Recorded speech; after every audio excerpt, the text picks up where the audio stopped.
Could Trump get impeached? The U.S. midterm elections saw the Democrats take back the House of Representatives. So does this mean a presidential impeachment is in the works? According to CNN's national exit polls, 40% of voters want President Trump impeached. 77% of Democrats supported the move, compared to only 5% of Republicans and 33% of independents.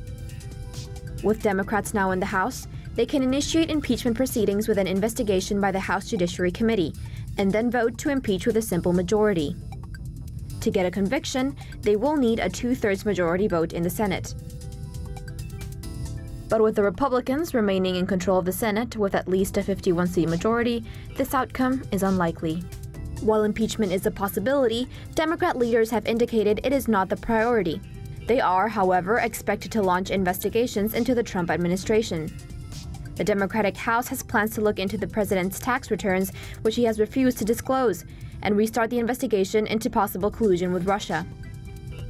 Trump has threatened a warlike response should the Dems use their newly acquired subpoena powers on him, as well as retribution from the Republican Senate. Well, guess we'll see what happens. Speaking of Trump, Trump doubles down on China.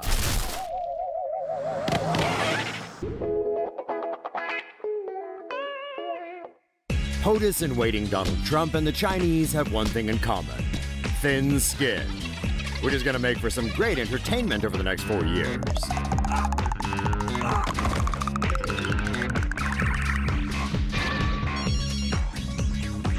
When Trump accepted a call from Taiwan President Tsai Ing-wen last week, the U.S. media lost it. The first thing they did was Google Taiwan. Then they started churning out China talking points. China clearly was upset over the Tsai phone call.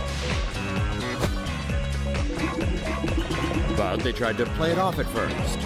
Then Trump doubled down through his official spokesman, Twitter.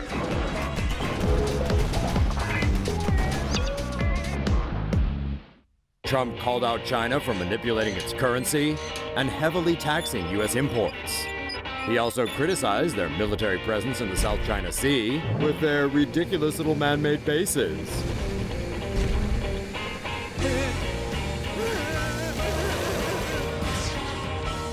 This caused China to do what it does best: whine like a little brat.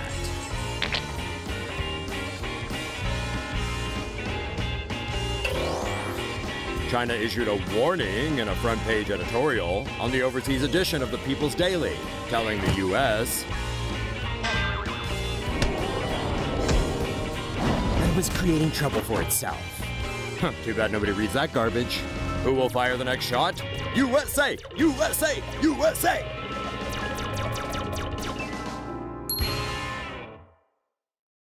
Trump seems to have an uncontrollable fetish for dictators. President Donald Trump made history this week as he met Kim Jong-fatty, North Korea's murderous dictator, in Singapore. You know, the guy that fed his uncle to some dogs and has had hundreds of people killed.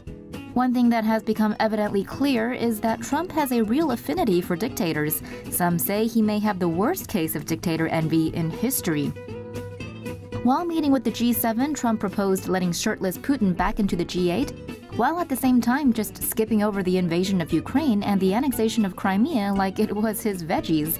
The problem is that as Trump gushes over dictators like Xi, his little henchman Kim Fats, and pectorals Putin, he threatens the very democracy that protects the world from these evil douches. President Trump literally is the most powerful man in the world, yet he looks up to spineless autocrats and envies their strength. And with all this North Korea nonsense going on, Trump has once again been played. Because it's not North Korea that's causing the problems in Asia, it's China. Maybe Trump should ask Ivanka if there are any ancient Chinese fortune cookie proverbs to consult. Trump threw starburst at Merkel during G7 summit. Trump is no stranger to winning, and if there's a starburst throwing title out there, it should have his name on it. CBS reports Trump was kind enough to share his starburst with the big kids at the G7 meeting 2 weeks ago. There are Metro reports that Trump went into big boy mode when the other leaders were ganging up against him. The world leaders were trying to get things done while Trump was his usual Trump-tastic self. Apparently, Angela Merkel was pressuring Sunny Delight to sign a joint statement when he pulled the candies out from his pocket and said, "Don't say I never give you anything."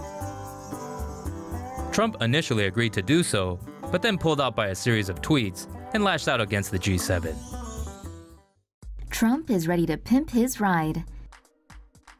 In an interview with CBS News, U.S. President Donald Trump confirmed that he will redesign the presidential plane Air Force One into a more patriotic color scheme.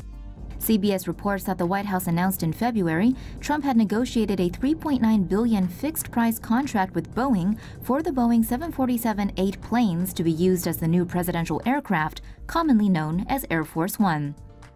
In an interview with CBS, Trump said he was able to save the country $1.5 billion and order a new one. This came as a response after his 2016 tweet about the cost of the new planes being out of control, more than $4 billion. Currently, the president's suite and office are housed at the very front of the aircraft. In the event of an emergency, Air Force One has a staff doctor and houses a medical suite that can function as an operating room at a moment's notice. Air Force One also has quarters for those who accompany the president, including traveling press who sit in the rear of the plane. As it is able to refuel mid-air, Air Force One effectively has unlimited range and can stay up in the air indefinitely. As part of its advanced security systems, the jet is equipped with chaff and flare dispensers that allow it to evade enemy missiles. Trump plans to redesign the aircraft exterior with the iconic American flag color setting, the red, white, and blue. The redesigned plane should be a nice addition to the president's souped-up car. The new presidential vehicle is expected to sport styling elements similar to Cadillac CT6 sedan. Known as Cadillac One, or by the Secret Service as the Beast, it will use a Kodiak medium-duty truck frame with custom-made body panels. The 7-seat interior is sealed to protect against a biological or chemical attack, with windows that can withstand armor-piercing bullets.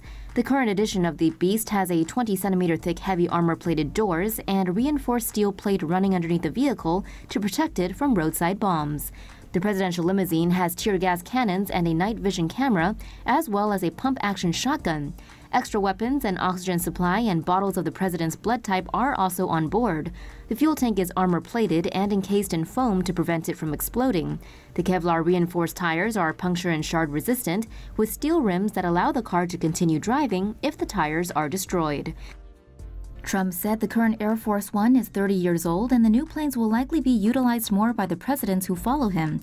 He also announced that he is making changes to the plane's interior, including an increase in the size of the beds, complaining they were smaller than those on his own private jet. China and Russia listening to Trump's iPhone calls. It appears that President Donald Trump continues to use unsecured iPhones to talk to his pals instead of using a secure White House line. According to the failing New York Times, Trump has a penchant for using 3 different iPhones. 2 of them have been altered by the NSA to be a bit more secure, while the third is a personal phone. According to anonymous current and former officials, since none of the 3 phones are totally secure, Chinese and Russian spies have allegedly been listening in. It looks as if the Chinese believe that by gathering a list of Trump's personal friends, they'll somehow be able to influence the reality president's stance on things like the ongoing trade war. Good luck with that. Of course, the Russians didn't want to let the Chinese have all the fun, so they too have been dropping in for a listen. Fortunately for the U.S., most of Trump's conversations are relatively surfacey, and his lack of interest in classified briefings probably means no secrets are getting spilled. Naturally, Trump fired back at the New York Times over Twitter, calling the report fake and saying he preferred using government-authorized hardlines. Unfortunately, that tweet was sent over an iPhone. Oops. Someone's getting way ahead of themselves.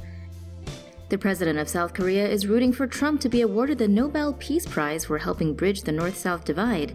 And no, he's not joking.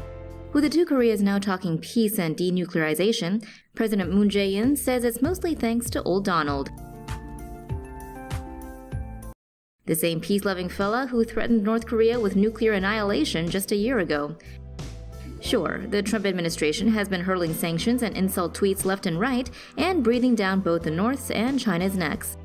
But it's hard to say just how much of that is actually responsible for Kim Jong-un's renewed interest in peace, if he's even truly interested. Seeing Trump and Nobel Peace Prize in the same sentence is mind-boggling enough, but it isn't even the worst part. Former South Korean President Kim Dae-jung won the prize in 2000 for setting up a summit with the North. His widow wished the same to Moon, who then went on to endorse Trump. So the possibility of Trump being awarded a peace prize? Very real? He's definitely all for it.